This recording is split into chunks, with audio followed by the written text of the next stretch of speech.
Welcome back to my channel daily home skills.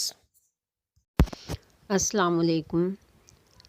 آج ہم بات کرنے والے ہیں کیلشیم کے بارے میں۔ جیسا کہ آپ جانتے ہیں کہ جسم کو مختلف قسم کے وائٹامنس اور کیلشیم وغیرہ کی ضرورت ہوتی ہے، تو ہم آج کیلشیم کے بارے میں بات کریں گے کہ انسانی جسم کو جس طرح سے دوسرے معدنی اجزاء کے برعکس کیلشیم کی ضرورت زیادہ ہوتی ہے۔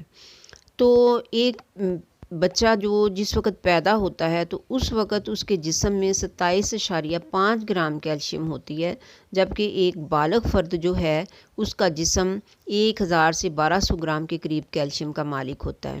تو اس مقدار کا 99% جو ہے وہ ہڈیوں اور دانتوں میں پایا جاتا ہے، جو انہیں سختی اور طاقت مہیا کرتا ہے۔ تو باقی جو ہے وہ 1% وہ خون، پٹھوں اور اعصاب میں پایا جاتا ہے۔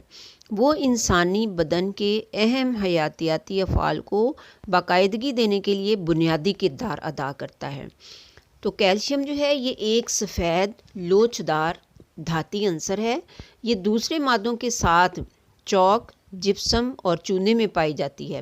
انسانی جسم میں یہ بہت سارے مرکبات میں پائی جاتی ہے، جن میں calcium carbonate, calcium phosphate, calcium fluoride اور کیلشیم سلفیٹ شامل ہیں۔ یہ تمام مرکبات انسانی جسم میں کیلشیم کاربونیٹ سے بنتے ہیں۔ کیلشیم مطلوبہ مقدار میں لینے سے چکنائی، آکزالک ایسڈ اور فائٹک ایسڈ کی غذاؤں کے ذریعے سے لی جانے والی زائد مقدار سے تحفظ ملتا ہے۔ تو غذاؤں میں موجود تمام تر کیلشیم جو ہے یہ انسانی جسم کو نہیں ملتی۔ اس معدنی جز کا انجذاب اور جسم میں موجود رہنا اس کے مسلسل حصول اور دیگر معدنی اجزاء کی موجودگی پر منحصر ہے۔ عام طور پر لی جانے والی کیلشیم کا 20 سے 40% آنتڑیوں کے ذریعہ خون میں شامل ہو جاتا ہے، تاہم جذب ہونے والی مقدار میں تیزی سے نشو و نما کے دوران اضافہ ہو جاتا ہے، کیونکہ اس مرحلہ پر معدنی اجزاء کی ضرورت بھی بڑھ جاتی ہے۔ کیلشیم کے جذب ہونے کا انحصار معدے اور آنتڑیوں کے صحت مند ہونے اور وٹامن B12، ڈی، سی اور فاسفورس کی مناسب طور پر جو ہے رسد پر منحصر ہے، یعنی کہ یہ سب کچھ اتنا ملنا چاہیے۔ تو کیلشیم جو ہے یہ زیادہ تر پیشاب کے ذریعے اور فضلے کے ساتھ خارج بھی ہوتی رہتی ہے۔ جب غذاؤں میں چکنائی کی کمی ہو اور آنتڑیوں کے ذریعے کیلشیم کا انجذاب ناقص ہو جائے تو فضلے میں کیلشیم کا اخراج بڑھ جاتا ہے۔ ایک اندازے کے مطابق کیلشیم کا روزانہ اخراج جو ہے وہ پیشاب کے ذریعے 100 سے 300 ملی گرام مردوں میں اور 100 سے 250 ملی گرام عورتوں میں ہوتا ہے۔ تاہم اخراج کی یہ مقدار جسم میں کیلشیم کی کمی کے دنوں میں کم ہو جاتی ہے۔ تو اس کیلشیم کے ہمیں فائدے کیا کیا ہیں، ہم یہ بھی دیکھ لیتے ہیں۔ کیلشیم جو ہے یہ صحت کو برقرار رکھنے میں اہم کردار ادا کرتی ہے۔ اسے ضروری جسمانی سرگرمیوں کا بنیادی محرک کہا جاتا ہے۔ ہڈیوں اور دانتوں کی درست نشو و نما کے لیے یہ معدنی جز جو ہے یہ بہت ناگزیر ہے۔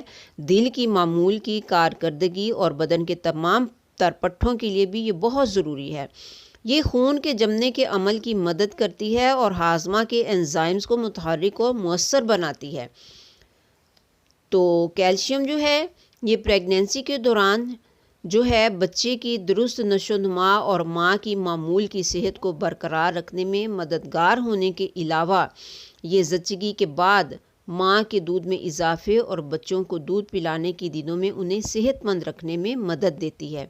یہ زخموں کی ہیلنگ کا عمل جو ہے اس کو بھی تیز کرتی ہے اور اعصاب کو اس طریقے سے موزوں اور مناسب حالت میں رکھتی ہے کہ پورے جسم میں مواصلت برقرار رہے اور جسمانی کارکردگی کے لیے دماغ کے پیغامات کی ترسیل جو ہے وہ جاری رہے۔ یہ وٹامن اے، سی، ڈی اور فاسفورس کا درست استعمال بدن کے لیے ممکن بناتی ہے۔ تو اب ہم یہ بھی دیکھتے ہیں کہ اگر ہمارے جسم میں کیلشیم کی کمی ہو جائے تو پھر کیا ہوتا ہے۔ تو جسم میں اس کی کمی جو ہے ہڈیوں اور پٹھوں میں تبدیلیاں پیدا کر دیتی ہے۔ اس کی کمی کے شکار افراد جو ہیں وہ زردی مائل ان کی رنگت ہوتی ہے اور بڑے ایسے کمزور سے نظر آتے ہیں۔ تھکے تھکے رہتے ہیں اور کاہل ہوتے ہیں، سست ہوتے ہیں۔ سرد موسم جو ہے ان کے لیے بہت ہی تکلیف دہ ہوتا ہے، وہ بہت ہی جلدی بدحواس ہو جاتے ہیں اور ذہنی انتشار کا شکار رہتے ہیں۔ کیلشیم کی کمی میں مبتلا افراد کو ٹھنڈے موسم میں بھی پیشانی اور سر کے ارد گرد پسینہ آ جاتا ہے۔ ہر عمر کے افراد میں یہ علامت اس معدنی جز کی کمی کو ظاہر کرتی ہے۔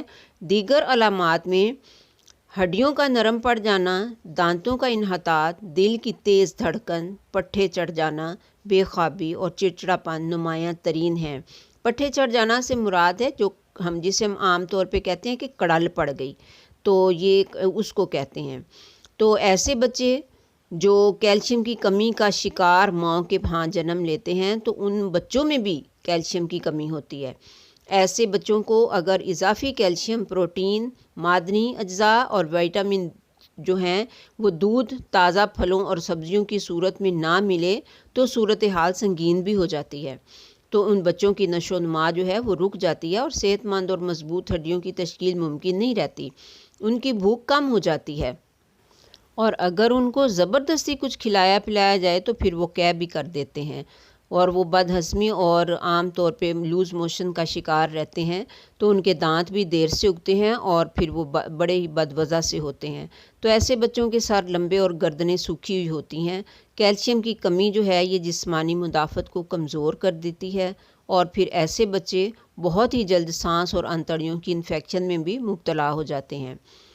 کم عمر لڑکیاں جو ہیں وہ کیلشیم کی کمی کی وجہ سے ان میں بلوغت میں تاخیر آ جاتی ہے، دیر سے وہ جو ہے وہ بالغ ہوتی ہیں، بے قاعدہ حیض کا شکار رہتی ہیں اور جو اینٹھن والے درد ہوتے ہیں، کھچاؤ والے درد، ان کے ساتھ ان میں حیض میں خون کی کثرت بھی ہوتی ہے اور خون کی کمی بھی ہوتی ہے اور پھر انفیکشن کے خلاف مزاحمت میں بھی کمی آ جاتی ہے، یعنی قوت مدافعت بھی کمزور ہوتی ہے۔ پریگنینسی میں ماں کی ہڈیاں اور پٹھے کمزور ہو جاتے ہیں اور پھر ڈیلیوری کے وقت انہیں بہت شدید تکلیف کا سامنا بھی کرنا پڑتا ہے۔